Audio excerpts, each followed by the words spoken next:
दोस्तों, मैं रोहित कुमार एवनीशो की ओर से आपका स्वागत करता हूं।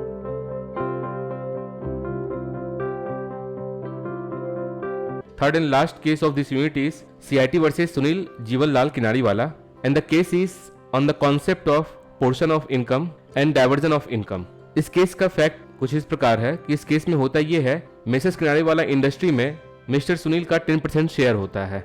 अब मिस्टर ये सुनील कुमार एक ट्रस्ट बनाते हैं, जिस ट्रस्ट में इनके ब्रदर की वाइफ होती है जो कि विडो होती है, इनकी मदर होती है और इनकी नेफ्यू होती है। इनका जो शेयर इस इंडस्ट्री में था 10% का, इसमें से 50% इट मीन्स टोटल मिलाकर कहा जाए इस इंडस्ट्री का 5% शेयर इस ट्रस्ट के नाम ये कर देते हैं। कंपनी को कुछ प्रॉफिट होती है and out of this profit इस 5% शेयर का वैल्यू लगभग होता है 20,441 रुपीज। सीआईटी इस अमाउंट को मिस्टर सुनील के इनकम के रूप में कंसिडर करते हैं और इनकम टैक्स एसेस करना चाहते हैं, जिसमें मिस्टर सुनील का कंटेंशन होता है कि उसने ऑलरेडी इस ट्रस्ट में 5% शेयर का right, title and interest transfer कर दिया है। जो भी इस 5% शेयर का प्रॉफिट हो रहा है वो डायरेक्टली ट्रस्ट के पास जा रहा है। सिंस ये ट्रस्ट के पास जा रहा है तो it is diversion of income, because जो सोर्स है the source is mister Kinariwala industry, और यहाँ से इनकम डायरेक्टली अगर ट्रस्ट में जा रहा है just because of the 5% share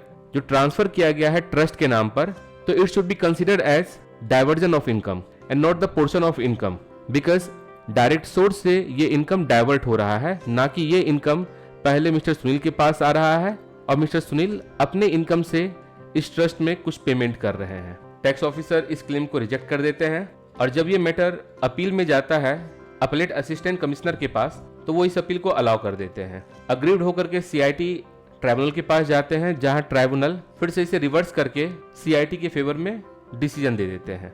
then उसके बाद ये मैटर हाईकोर्ट में जाता है, जहां हाईकोर्ट फिर से एसएससी के फेवर में डिसीजन देते हैं और रेवेन्यू के अगेंस्ट में।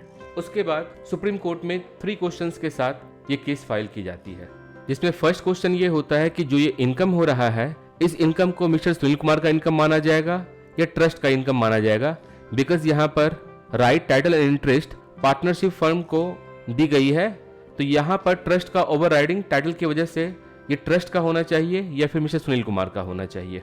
तो फर्स्ट क्वेश्चन था कि ये इनकम किसका है। सेकेंड, अगर ये इनकम ट्रस्ट का है या फिर मिस्टर सुनील कुमार का, अगर सुनील कुमार का है तो क्या उसे इस पर टैक्स पे करना चाहिए। एंड थर्ड होता है कि इस इनकम को किसके अकाउंट में एसेस किया जाना चाहिए। तो अल्टीमेटली अगर देखा जाए तो क्वेश्चन नंबर 1 और क्वेश्चन नंबर 3 लगभग आपको सेम ही होता है, जिसकी वजह से सुप्रीम कोर्ट फिर से इस क्वेश्चन को रिफ्रेम करने के लिए कहती है। और lastly supreme court previous judgment को, जो कि हम लोगों ने इससे पहले वाले केस में देखा था, साइड करती है, बहुत सारे पैरामीटर्स को देखती है और उसके बाद डिसीजन देती है in the against of SSC and in favour of CIT. अब इस केस के मेन पॉइंट्स को हम लोग देखते हैं। आप देख सकते हैं इस पैराग्राफ में क्वेश्चन ऑफ लॉ दिया हुआ है, जो 3 क्वेश्चंस पूछा गया है। पैराग्राफ नंबर 4 इसका फैक्ट्स बता रहा है, जिसमें आप देख सकते हैं इनकम टैक्स ऑफिसर क्लेम को रिजेक्ट कर देते हैं, अपीलेट असिस्टेंट अलाउ कर देते हैं अपील को। देन उसके बाद ट्राइब्यूनल अपीलेट अथॉरिटी के ऑर्डर को रिवर्स कर देती है। मैटर पहुंचता है हाई कोर्ट, जहां पर कि 2 केस के बारे में चर्चा किया जाता है, सीआईटी वर्सेस भाग्यलक्ष्मी का। हम लोग देखेंगे ये भाग्यलक्ष्मी वाले केस में होता क्या है। देन मुरलीधर हिम्मत सिंह का वर्सेस सीआईटी 1966, इन दोनों केस के बारे में चर्चा किया गया है। हाई कोर्ट एसएससी के फेवर में डिसीजन देती है एंड अगेंस्ट ऑफ रेवेन्यू, और इस प्रकार से क्वेश्चन 1 एंड 3 सेटल्ड हो जाता है कि this is the income of the trust, not the income of SSC. लेकिन जब ये मामला पहुंचता है सुप्रीम कोर्ट में, तो सुप्रीम कोर्ट 1 बाय 1 इन सारे क्वेश्चंस को देखती है। फर्स्ट यहाँ सुप्रीम कोर्ट में जब पहुंचता है तो अपलेंट के काउंसिल का कंटेंशन होता है कि मिस्टर सुनील कुमार के द्वारा जो भी आपको शेयर ट्रांसफर किया गया है, वो शेयर नहीं बल्कि प्रॉफिट ट्रांसफर करने की बात कही गई है कि 50% शेयर का प्रॉफिट ट्रस्ट को दिया जा रहा है। अब 50% शेयर का प्रॉफिट का मतलब ये 50% जो प्रॉफिट हो रहा है पहले वो सुनील कुमार के पास आ रहा है और देन उसके बाद ये ट्रस्ट के पास जा रहा है। तो जब ये सुनील कुमार के पास आ रहा है तो it can be assess as the income of Sunil Kumar, not the income of the trust. जबकि रिस्पोंडेंट के काउंसिल का आर्गुमेंट होता है कि ये शेयर ही ट्रांसफर किया गया है, शेयर ट्रांसफर करने के कारण डाइवर्जन ऑफ इनकम हो रहा है, ना कि पोर्शन ऑफ इनकम दिया जा रहा है। बिकॉज जैसे ही शेयर ट्रांसफर किया जाता है वो शेयर एक पर्टिकुलर कंपनी की है और उस कंपनी से डायरेक्टली ट्रस्ट के पास पैसा आ रहा है। वो अलग बात है मिस्टर सुनील कुमार बीच में कलेक्टर का काम कर रहे हैं, बट इससे कहीं भी ये इनकम सुनील कुमार का नहीं होता है, बल्कि ये इनकम ट्रस्ट का होता है। पैराग्राफ नंबर 9 में आप देख सकते हैं बिजोय सिंह धुलिया का और पीसी मलिक का केस फिर से इस केस में रेफर किया गया है और इसके केस में बताया गया है कि इन दोनों केस में जो बात इनकम की ही थी, यहाँ पर दो प्रिंसिपल के बारे में बात की जाती है। First, diversion of income at source के बारे में and second, portion of income के बारे में बात की जाती है। एक बार फिर से हम लोग बिजोय सिंह धुलिया का केस के फैक्ट को देखते हैं। इस वाले केस में होता यह है कि जो स्टेप मदर होती हैं उनमें और उनके स्टेप सन के बीच में कॉम्प्रोमाइज डिग्री पास होती है और इस कॉम्प्रोमाइज डिग्री के तहत होता यह है कि सन को 1100 रुपीज पर मंथ अपनी स्टेप मदर को देना होता है और ये 1100 रुपीज जो होता है वो सन अपने इनकम से नहीं, बल्कि ये जो भी इनकम पर्टिकुलर प्रॉपर्टी पर चार्ज हो रहा है वहां से हो रहा है। इट मीन्स अगर देखा जाए तो पहले किसी पर्टिकुलर प्रॉपर्टी पर जो इनकम आ रहा है, भले ही इसका सन इसका कलेक्टर है, बट इस पर्टिकुलर प्रॉपर्टी के इनकम को डायरेक्टली दिया जा रहा है स्टेप मदर को। इसके वजह से इस पर्टिकुलर केस में होता यह है कि ये जो 1100 रुपीज पर मंथ जो होता है, it was not counted as income of the son but it was considered as charge created on the property. PC Malik वाले केस में ये होता है कि एक टेस्टेटर अपना एक विल देता है जिस विल में ये बात कही जाती है कि थर्ड पर्सन को पेमेंट किया जाना है और ये पेमेंट प्रॉपर्टी से ही होना है, लेकिन जो ट्रस्टी और एग्जीक्यूटर है इस प्रॉपर्टी से जो भी इनकम आता है उसके थ्रू ही पेमेंट करेंगे, जो थर्ड पार्टी है उसे पेमेंट करना है। इस कंडीशन में सुप्रीम कोर्ट का कहना यह होता है कि सिंस प्रॉपर्टी से जो भी पैसा आ रहा है वो कलेक्ट किया जा रहा है ट्रस्टी और एग्जीक्यूटर के द्वारा, इसी कारण अगर देखा जाए इस प्रॉपर्टी से जो फर्स्ट पैसा आता है दैट इज ट्रस्टी एग्जीक्यूटर के पास, so it is income of trustee and executor and out of this income कुछ पोर्शन पेमेंट के रूप में दिया जा रहा है। So it can be considered as portion of payment, not as the diversion of income. Because यहाँ पर अगर ऐसा होता कि प्रॉपर्टी से डायरेक्टली पेमेंट अगर किया जाता इस थर्ड पार्टी को, तो फिर इसे डाइवर्जन ऑफ इनकम कहा जाता, that is charge created on the property. But in this case this is not diversion of income at source, बल्कि इस केस में जो भी ऑब्लिगेशन पे किया जा रहा है after receipt of the income from the property. लेकिन इस वाले केस में सिनेरियो डिफरेंट है। इस माइन्यूट डिफरेंट के बेसिस पर ही ये दो प्रिंसिपल सामने आता है और इसी चीज को अप्लाई किया गया था सीआईटी वर्सेस शीतल दास तीरथ दास वाले केस में 1961 में। इस केस में अगेन रेफर किया जाता है सीआईटी वर्सेस शीतल दास तीरथ दास के केस को, जिसमें ट्रू टेस्ट के बारे में बताया गया था और इसी में बताया गया था principal that was based on diversion of income at source, जिसमें यह बात की गई थी कि यदि कोई भी इनकम एसएससी के पास पहुंचने से पहले ही अगर डाइवर्ट हो जाता है तो that is diversion of income at source, जैसा कि विजय सिंह धुलिया वाले केस में हुआ था। लेकिन पीसी मलिक वाले केस में ऐसा नहीं होता है। पहले प्रॉपर्टी से इनकम ट्रस्टी के पास पहुंचता है, ये उसका इनकम बनता है और देन उसके बाद वहां से पेमेंट की जाती है। इसी चीज के बारे में पैराग्राफ नंबर 10 में लिखा हुआ है। देन उसके बाद इसमें मोतीलाल चंद्रमीलाल जैन का केस डिस्कस किया जाता है। इस केस के ब्रीफ फैक्ट को हम लोग देखते हैं, बिकॉज इन सारे केसेस को मिलाकर के ही इस केस का जजमेंट बनता है जो अभी हमारे पास प्रेजेंट केस है। इस केस में होता यह है कि एक हिंदू ज्वाइंट फैमिली होती है जो एक बिजनेस होल्ड कर रही होती है।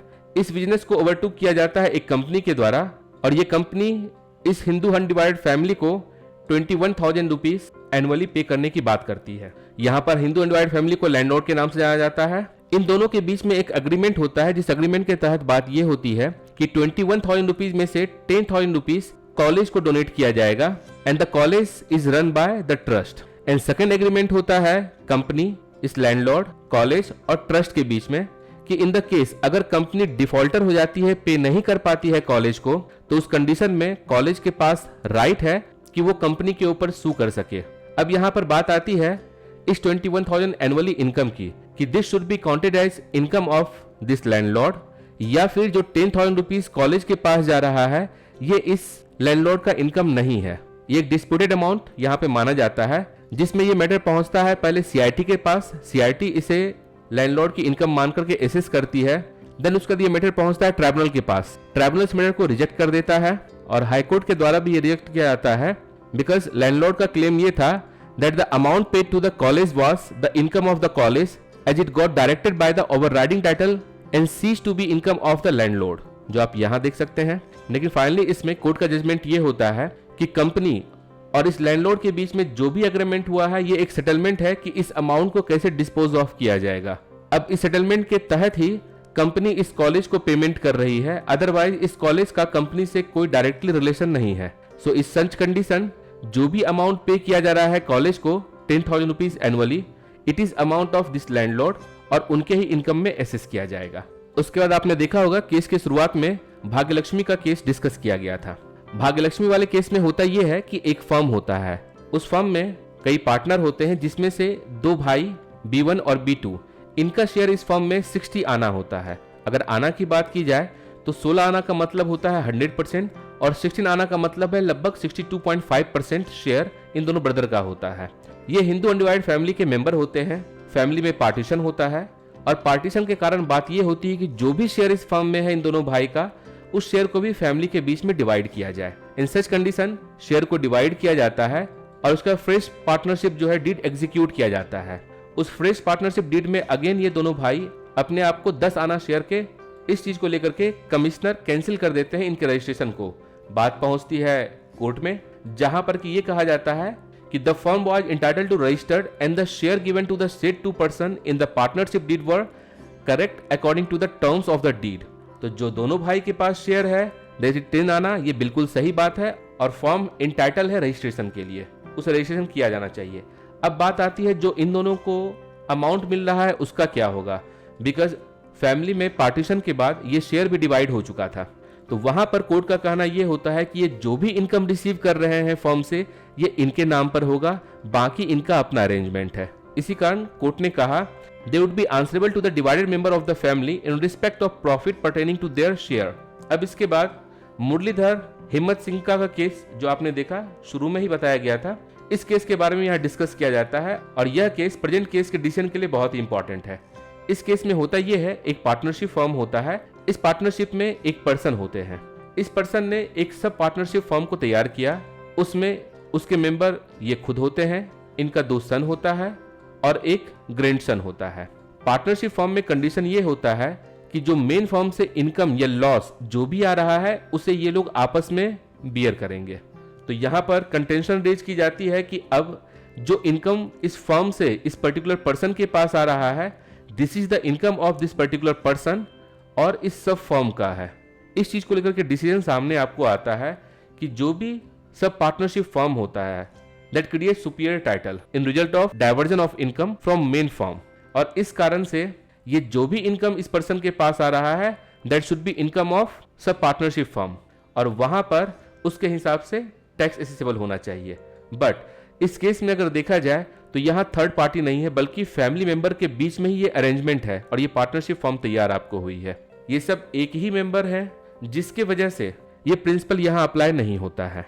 और इसी चीज को लेकर के KM रामाचार ने अपना एक काउंटर आर्गुमेंट दिया था जो इसी चीज के ऊपर बेस्ड था कि यदि कोई पर्सन एक फर्म तैयार करता है जिसमें वो खुद है, उसकी वाइफ है, मैरिड डॉटर है और माइनर डॉटर है, तो it was a pure case of assignment of profit and not loss by the partner during the period of the 8 years। और उसके बाद इनका कहना होता है sub partner can have no direct claim to profit vis the other partners of the firm, और इसमें जो पर्टिकुलर पार्टनर्स हैं उनके नाम पर ही उसे एसेस किया जाएगा। अब आते हैं, देखते हैं प्रेजेंट केस में। प्रेजेंट केस में हम लोगों ने देखा था जो ट्रस्ट तैयार होता है, इस ट्रस्ट में मेंबर होती है इनके ब्रदर की विडो, मदर और इसकी नेफ्यू, जिसकी वजह से सुप्रीम कोर्ट का इस केस में कहना होता है there is a clear distinction between a case where a partner of a firm assigns his share in favor of a third person and a case where a partner constitutes a sub-partnership with his share in the main partnership. The case on the hand cannot be treated as one of the sub-partnership. Order challenge cannot be sustained. It is accordingly set aside. The share of the income of the SEC assigned in favor of the trust has to be included in the total income of SEC. और इस प्रकार से ये case यहाँ समाप्त होता है। दोस्तों, इस तरह के वीडियो को बनाने में काफी समय, मेहनत और रिसोर्सेस लगता है। आप अपना वैल्यूएबल फीडबैक जरूर शेयर करें ताकि एबनिशियो टीम को प्रोत्साहन मिले तथा आपके द्वारा दिए गए फीडबैक पर काम करके और इन्फॉर्मेटिव वीडियोस आप तक लाया जा सके। यदि आपको यह वीडियो पसंद आया हो तो please like the video, subscribe the channel and share the video with needy one. Thank you for watching videos. Thanks a lot.